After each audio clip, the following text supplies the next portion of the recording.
श्रीलक्ष्मी श्रीमहालक्ष्मी क्षीरसागर कन्यका उत्तिष्ठ हरिसम्प्रीते भक्तानां भाग्यदायिनी। श्रीलक्ष्मी श्रीमहालक्ष्मी क्षीरसागर कन्यका उत्तिष्ठ हरिसम्प्रीते भक्तानां भाग्यदायिनी। उत्तिष्ठोत्तिष्ठ श्रीलक्ष्मी विष्णुवक्षस्थलालये उत्तिष्ठ करुणापूर्णे लोकानां शुभदायिनी।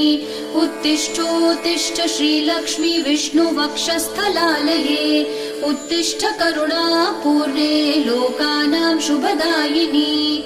श्रीपद्ममध्यवसिते वरपद्मनेत्रे श्रीपद्महस्तचिरपूजित पद्मपादे श्रीपद्मजात जननी शुभपद्मवक्त्रे श्रीलक्ष्मी भक्तवरदे तव सुप्रभातम्।